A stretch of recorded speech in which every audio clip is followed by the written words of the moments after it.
Central Empire Wrestling presents Bridge City Slam 6, live Saturday, September 7th at the Bridgeview Center in Ottumwa. Come see Jake the Snake Roberts, Buff Bagwell, former WWE Tag Team Champions Demolition, Real One Enzo Amore, The Powers of Pain, The Boogeyman, Snitsky, Jordan Grace, Cameron Brennan, and the stars of CEW. Tickets start at just $20 and include the Fan Fest from 4 to 7 p.m. Get your tickets through Ticketmaster or at the Bridgeview Center in Ottumwa. It's Bridge City Slam 6, live Saturday, September 7th at the Bridgeview Center in Ottumwa.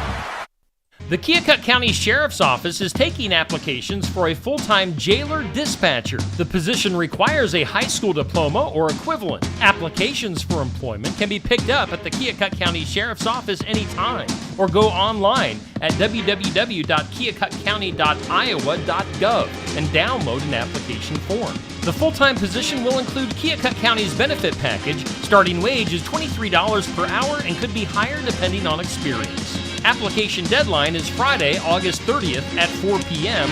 or until filled. Keokuk County is an equal opportunity employer. Sigourney Keota football fans, Steve Shuttler Media is teaming up with Clint Dye of Tag Team Photography to bring you coverage of Sigourney Keota football this fall. You've seen Clint's fantastic photos of Sigourney Keota football over the last few years.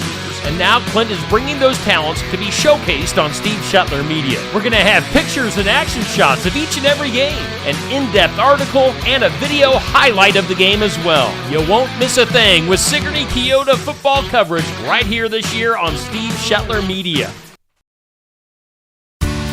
Groundhogs are popular on February 2nd unless they've taken up residence under your shed. Their burrows can cause damage on Successful Farming Radio.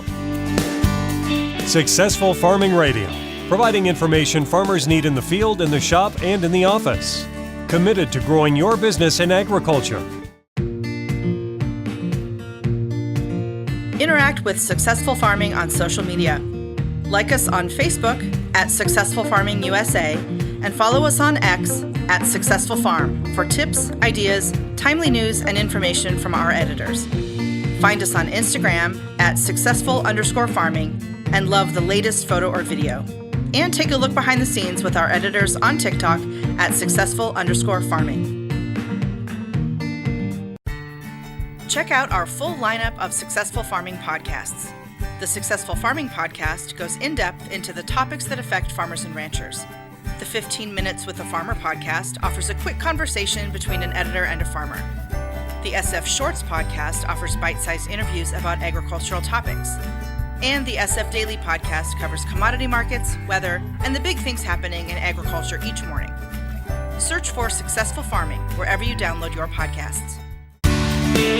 Groundhogs, which are also called woodchucks, build extensive underground burrow systems. They can be several feet deep and 25 to 30 feet in length. They live in a variety of locations, but also love to cozy up under your outbuildings. Around the main entrance of the burrow, you'll typically see mounds of dirt, which indicates they've moved in. Since groundhogs don't pay rent and their excavations can cause structural damage to the building, it's time for eviction. Bob Pierce is an extension fish and wildlife specialist at the University of Missouri. He says live trapping is the easiest and safest. Particularly around foundations and under buildings when you may not want to use a poisonous gas cartridge to control them because of potential fire hazard or other problems.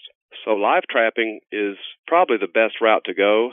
You may need to bait the trap, and the animal may not just jump right in it overnight, but over a period of time, you're more than likely going to capture the problem animal. Move the animal to another location or euthanize it, but be sure to know what's considered legal groundhog control in your state. Unfortunately, where there's one, there's often more, so you'll need prevention strategies. You can certainly fill in the areas where they were causing damage. There might even be a chance to put in some fences that could deter the animal from building around your foundation. Probably the best route to go is just keep an eye out and make sure that the animals aren't coming back in, and you might have to set that trap again and try to control the family, if you will.